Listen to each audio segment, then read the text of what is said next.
तो जय हिंद बच्चों।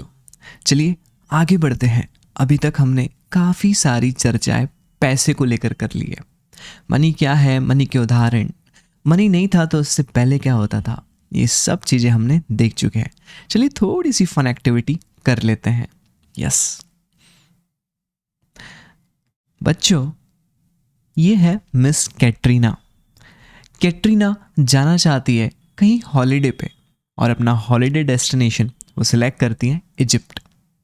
अब इजिप्ट में जाने के लिए वो एक ट्रेवलिंग एजेंसी के पास जाती है जो कि उसे सारी डिटेल्स देती है।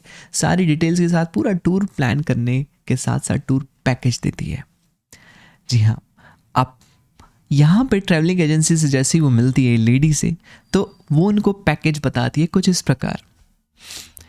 5 दिन का, जो कि क्रिसमस हॉलीडेज़ के दिन, क्रिसमस हॉलीडेज़ के समय मिस कैटरीना जब वो प्लान करती है तो ये पैकेज उन्हें पड़ता है $2,430।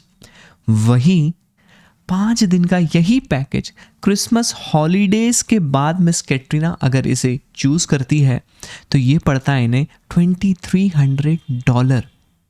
क्या डिफरेंस है? सबसे पहले तो ये मुझे बताइए, ये दोनों पैकेज, टूर पैकेज 5 दिन के, एक तो है क्रिसमस हॉलीडेज़ के दौरान जब वो प्लान कर रही है, दूसरा है क्रिसमस हॉलीडेज़ के बाद वो प्लान कर रही है।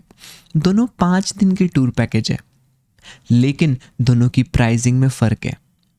जल्दी से स्क्रीन में देख के बताइए कि कौन सा महंगा है।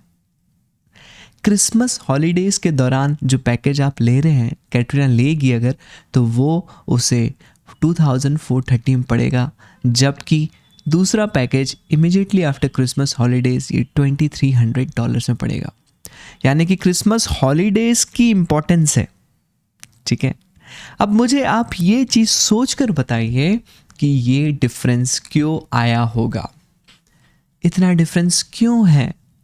क्रिसमस हॉलीडेज़ के समय कराया गया बुक ये पैकेज या क्रिसमस हॉलीडेज़ के बाद कराया गया बुक पैकेज। सोचिए, पॉज करिए और सोचिए, और अपनी डायरी में भी नोट करते जाइए इन सब चीज़ों को।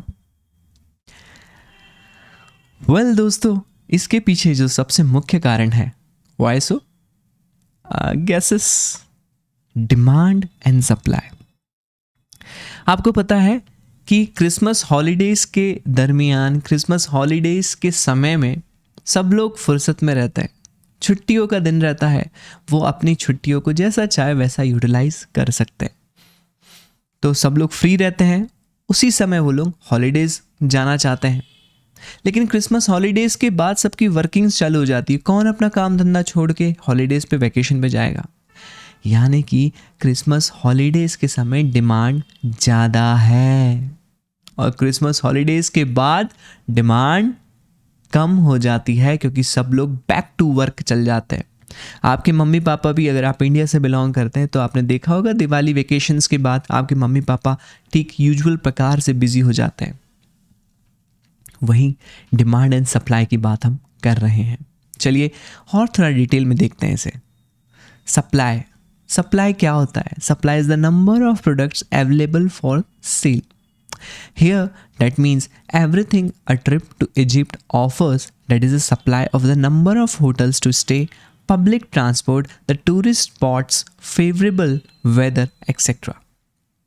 जी हाँ, तो बच्चों यहाँ पे सप्लाई क्या है? हमारे एग्जाम्पल में इजिप्ट में हम जा रहे हैं, कैटरीना इजिप्ट जा रही है। ठीक है, सप्लाई क्या हो रहा है? यहाँ पे सर्विसेज सप्लाई कर रहे हैं। ठीक है, अब सर्विसेज डिपेंड करती है कि किस समय ज़्यादा खाली रहेगी। आप बताइए, हॉलीडेज़ के समय होटल्स ज़्यादा महंगे रहेंगे, सस्ते रहेंगे?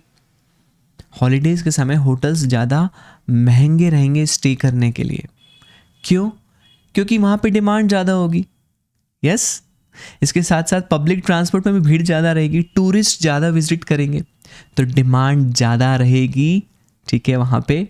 ठीक है, और सप्लाई जो है लिमिटेड रहेगा, और सप्लाई लिमिटेड के कारण प्राइस इंक्रीज होगा। मतलब कभी भी आप ध्यान रखिए कि डिमांड ज़्यादा है और सप्लाई कम है तो प्राइस हमेशा आपको बढ़कर मिलेगा। जी हाँ बच्चों, आगे बढ़ते हैं। Demand is the number of people who wants it. Demand क्या होती है? डिमांड वो लोगों की संख्या है, वो लोग, नंबर, क्वांटिटी, जो सर्विसेज या गुड्स खरीदना चाहते हैं। इसे डिमांड कहेंगे. So during the festive season, the number of people who wants to go on holiday is more than during the low season. That is regular season. When children are at school and employees at work. ठीक है, आपके mummy papa भी तो इसी प्रकार से vacations plan करते हैं ना कि हमारे बच्चे का स्कूल का हॉलीडे कब आने वाला है ना. तो ये सब डिमांड के अंदर आता है. डिमांड एंड सप्लाई, ये हम एग्जाम्पल के साथ समझे हैं. यस,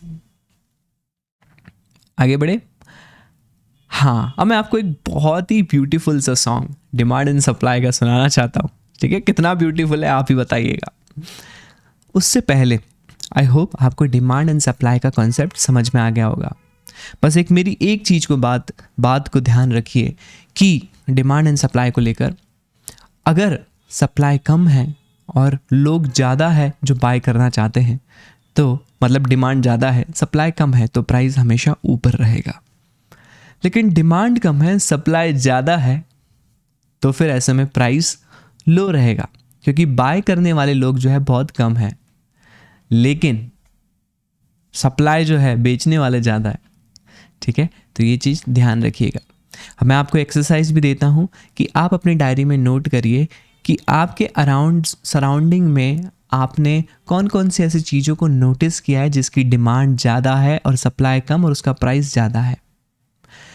और दूसरा पॉइंट, आपने अपनी सराउंडिंग में ऐसे कौन से गुड्स और सर्विसेज नोटिस किए हैं जिसकी डिमांड बहुत कम है, बहुत कम लोग बाय करना चाहते हैं, लेकिन सप्लाई भरपूर है. ऐसे कुछ चार गुड्स एंड सर्विसेज दोनों पॉइंट में लिखिए. चलिए लेके चलता हूँ आपको डिमांड एंड सप्लाई सॉन्ग की ओर. Yes. You see, I was talking to one of my friends and asked him, buddy, how many streams of income do you have? He said,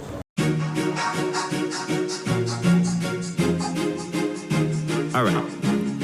Have you ever noticed how Halloween candy is always on sale the week after Halloween? Or like when there's a cool new thing that everyone wants, sometimes it's really expensive? Why is that? It's because of supply and demand. Here, let me explain. Yeah, you're a consumer. You like to buy things like video games, sneakers, and ice cream. These things people make or grow, they're called goods, a term that you need to know. When people work for others, it's called a service, like a doctor or bus driver, for instance. But goods and services don't fall from the sky. The amount available for sale, that's called supply. And demand is how much of a service or good people want to buy, okay? That's understood? Like, when Halloween is coming up, you go to the store to buy peanut butter cups. If there's a lot of candy available, the supply is high. But what if there's not that much candy in sight? In that case, the supply is low. Seems like everyone wants candy, so that means the demand is high. Though, if they don't want to buy candy, the demand would be low. Now, we understand the flow and the law of supply and demand. It goes, yo, how much is available? That's supply and demand. How much people want to buy? Supply and demand work hand in hand to raise and lower the price of things. Understand how much is available? That's supply and demand. How much people want to buy? Supply and demand work hand in hand to raise and lower the price of things. Understand? It's the day before Halloween, lots of trick-or-treaters. You need to go shopping for all the candy eaters. The store is crowded and everyone has masks. In the candy aisle, you look at the price and gasp. Peanut butter cups are $8 a bag. Normally, they cost less than half. Why is the candy so expensive? Supply and demand are teaching us a lesson. 'Cause everyone wants bags of candy to buy. And that means the demand is high. Lots of people are buying candy, the store is selling out, the supply is getting low, so without a doubt, the candy is harder to find. Now you're willing to pay more, so the store can raise the price. When the demand is high and the supply is low, the price of a good or service goes up, you know? But what happens when the ghouls and goblins go away? After Halloween, the demand for candy isn't great. Fewer people want to buy, so the candy piles up. Now the supply is high, end. You know what? They lowered the price to get you to buy now. When supply is high and demand is low, the price goes down. So thanks to supply and demand, cheap bags of candy are in both of my hands. Yeah. How much is available? That's supply and demand. How much people wanna buy? Supply and demand work hand in hand to raise and lower the price of things. Understand? How much is available? That's supply and demand. How much people wanna buy? Supply and demand work hand in hand to raise and lower the price of things. Understand?